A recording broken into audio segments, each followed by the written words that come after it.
Good morning students. हम लोग इस क्लास में इंग्लिश की बड़ी बड़ी और कठिन कठिन मीनिंग को बिल्कुल आसानी से पढ़ना सीखेंगे। और सबसे खास बात, इस क्लास में मैं आपको एक एक अक्षर को पढ़ने का तरीका बताऊंगा और साथ में कठिन शब्दों को जो हमारी पढ़ने वाली ट्रिक होती है मैं आपको उसको भी सिखाऊंगा। तो चलिए फिर हम लोग करते हैं शुरुआत। देखिए जो हमारी पहली मीनिंग है एन, इसे क्या पढ़ेंगे? N T I T, N T. Q U A, आपको गौर करना है क्यू यू ए पर। अगर आपको बीच में क्यू यू ए इंग्लिश के लिखा मिले तो हम लोग क्यू यू ए को पढ़ते हैं क्वे। क्या पढ़ते हैं? Qua. T E D, ted. तो हमारी पूरी मीनिंग क्या बनी? N T quated, antiquated, antiquated. Antiquated का मतलब होता है प्राचीन, प्राचीन का मतलब बहुत पहले की। तो हमारी पूरी मीनिंग क्या बनी? एंटीक्वेटेड यानी प्राचीन। आगे चलते हैं। अब आपको यहाँ पे गौर करना है डबल पी और डबल एल पर। इंग्लिश का एक रूल होता है, अगर आपको किसी भी मीनिंग में कोई अक्षर दो बार लिखा मिले तो हम लोग उसका उच्चारण एक बार करते हैं। कहने का मतलब यहाँ पे पी और एल दो बार लिखा है, लेकिन कितनी बार पढ़ेंगे हम उसे? एक बार। तो हमारी मीनिंग क्या बनी? ए, इसे क्या पढ़ेंगे? ए। पी दो बार लिखा है, कितनी बार पढ़ना है? एक बार। और आगे ई है ए पे। एल दो बार है, कितनी बार पढ़ना है? एक बार। और आगे लिखा है ए। जो हमारा ए होता है वो इंग्लिश में ज्यादातर एक ही मात्रा का काम करता है। तो इतनी मीनिंग हमारी क्या बनी? ए पे ले, T I O N. T I O N को हम लोग इंग्लिश में पढ़ते शन, यानी आपको इंग्लिश में कहीं पर टी आई ओ एन लिखा मिले तो आपको क्या पढ़ना है? शन। तो हमारी पूरी मीनिंग क्या बनी? ए पे ले शन, एपेलेशन, एपेलेशन। एपेलेशन का मतलब होता है पदवी। क्या होता है? पदवी। तो पूरी मीनिंग क्या बनी? एपेलेशन, एपेलेशन। आगे चलते हैं, आगे वाली मीनिंग को पढ़ते हैं। सी आर ई, इसे क्या पढ़ेंगे? Cre. D E N, den. तो इतनी मीनिंग क्या बनी? Cre den. अब आपको यहाँ पे गौर करना है टी आई ए एल पर।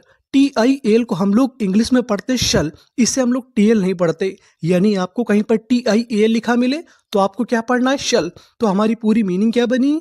Credential, credential, credential. क्रेडेंशियल का मतलब होता है प्रत्यय पत्र। क्या होता है? प्रत्यय पत्र। तो पूरी मीनिंग क्या बनी? क्रेडेंशियल, क्रेडेंशियल यानी प्रत्यय पत्र। आगे चलते हैं। अब आपको यहाँ पे गौर करना है पी आर ई पर। अगर आपको इंग्लिश में कहीं पर पी आर ई लिखा मिले तो हम लोग पी आर ई को पढ़ते हैं प्री। क्या पढ़ते हैं? प्री। और आगे क्या लिखा है? सी। तो इतनी मीनिंग क्या बनी? Pre C, P I P, pre C P, T O U S. अब आपको यहाँ पे गौर करना है ओ यू एस पर। ओ यू एस को हम लोग इंग्लिश में पढ़ते हैं अस, यानी आपको कहीं पर ओ यू एस लिखा मिले तो आपको क्या पढ़ना है? अस। और आगे लिखा है टी। तो इतनी मीनिंग क्या बनी? टस। पूरी मीनिंग क्या बनी?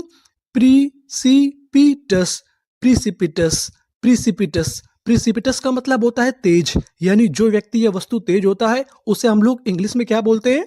प्रीसिपिटस, प्रीसिपिटस। आगे चलते हैं, आगे वाली मीनिंग को पढ़ते हैं। डी आई, इसे क्या पढ़ेंगे? D V U. अब आपको यहाँ पे गौर करना है यू पे। जो हमारा यू होता है उसे हम लोग कभी कभार इंग्लिश में आ भी पढ़ते हैं। वैसे तो ऊ की मात्रा का काम करता है, लेकिन कभी कभार हम उसे आ भी पढ़ते हैं। तो यहाँ पर जो हमारा यू है उसे पढ़ेंगे आ। तो इतनी मीनिंग क्या बनी? डी व। और आगे क्या लिखा है? एल। तो लिख दिया ला। जी ई, इसे पढ़ेंगे जा।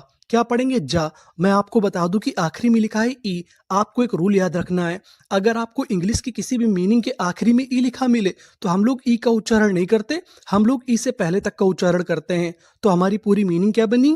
डिवल्ज, डिवल्ज, डिवल्ज। डिवल्ज का मतलब होता है रहस्य प्रकट करना, यानी आपने कोई बात छुपा कर रखी थी, आप उसे प्रकट कर दें तो उसे हम लोग क्या बोलेंगे? डिवल्ज। अब हम आगे चलते हैं, आगे वाली मीनिंग को पढ़ते हैं। I N in C R E, इसे क्या पढ़ेंगे? क्रे। इन क्रे डी यू। यहां पर जो हमारा डी यू है इसे पढ़ेंगे जू। कभी कभार हम लोग डी यू को जू भी पढ़ते हैं अगर बीच में लिखा हो। तो इतनी मीनिंग क्या बनी? इन क्रे जू। एल ओ यू एस, आपको पता है कि ओ यू एस को पढ़ना है अस, और आगे क्या लिखा है? एल। तो इतनी मीनिंग क्या बनी? लस। पूरी मीनिंग क्या बनी? इन क्रेजुलस, इनक्रेजुलस, इनक्रेजुलस। इनक्रेजुलस का मतलब होता है अविश्वसनीय, यानी जिस पर आपको भरोसा ना हो। जैसे यहाँ पे डी यू को हमें क्या पढ़ना है? जू। तो ये हमारी कौन सी मीनिंग हो गई? इनक्रेजुलस, इनक्रेजुलस। अब हम आगे चलते हैं, आगे वाली मीनिंग को पढ़ते हैं। P A you. अब आपको यहाँ पे गौर करना है एयू पर। जो हमारा एयू होता है वो इंग्लिश में औ का काम करता है। किसका काम करता है? औ का। तो इतनी मीनिंग क्या बनी? PAU, पॉ, CIC, पॉसी, TY। आखिरी में TY लिखा हो तो उसे पढ़ते हैं टी। क्या पढ़ते हैं? टी। तो मीनिंग क्या बनी? पॉसिटी, पॉसिटी, पॉसिटी। पॉसिटी का मतलब होता है कमी। अगर किसी चीज की कमी हो जाए तो उसे हम लोग क्या बोलते हैं? पॉसिटी, पॉसिटी। अब हम आगे चलते हैं। SU, यहाँ पर जो हमारा यू है उसे भी हम लोग क्या पढ़ेंगे? आ। तो इतनी मीनिंग क्या बनी? सा। और आगे बी है सब, ऐसी से, सबसे। QUE, QUE को पढ़ते हैं हम लोग क्वे। और आगे क्या लिखा है? एंटी, तो आधा ना ऑल्टा। तो इतनी मीनिंग क्या बनी? सब से क्वेंट, सबसेक्वेंट, सबसेक्वेंट। सबसेक्वेंट का मतलब होता है बाद का, यानी बाद की चीजें। तो पूरी मीनिंग क्या बनी? सब से क्वेंट, सबसेक्वेंट। अब हम आगे चलते हैं। CON, अगर आपको इंग्लिश में कहीं पर CON लिखा मिले तो हम लोग CON को पढ़ते हैं कौन। क्या पढ़ते हैं? कौन। तो इतनी मीनिंग क्या बनी? कौन, TR, ट्रा। और आगे लिखा है ए, एक ही मात्रा का काम करेगा। तो इतनी मीनिंग क्या बनी? कॉन्ट्रे, DIC। इसे क्या पढ़ेंगे? डिक।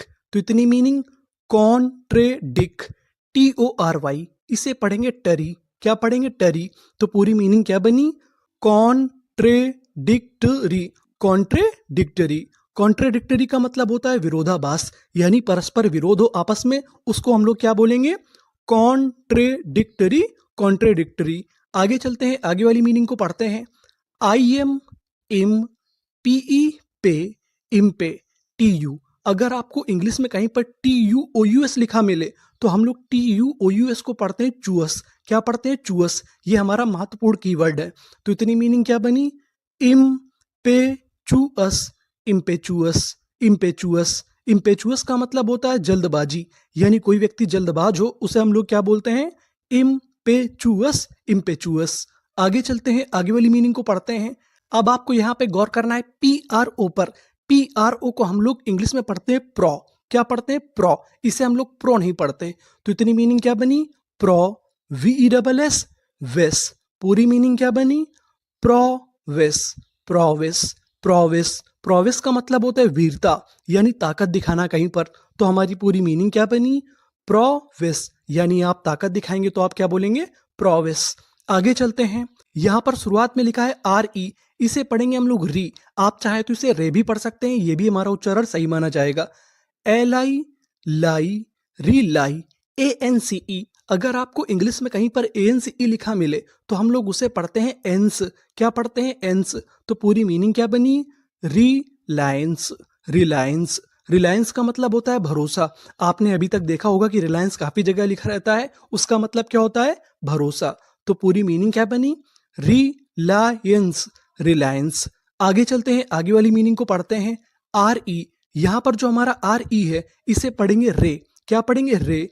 SIZ, कभी कभार हम लोग एस को जा भी पढ़ते हैं। क्या पढ़ते हैं? जा। तो इतनी मीनिंग क्या बनी? रेजी, LI, ली, रेजी ली, ENCE। इसे भी क्या पढ़ते हैं? एंस। तो पूरी मीनिंग क्या बनी? Resilience, resilience, resilience.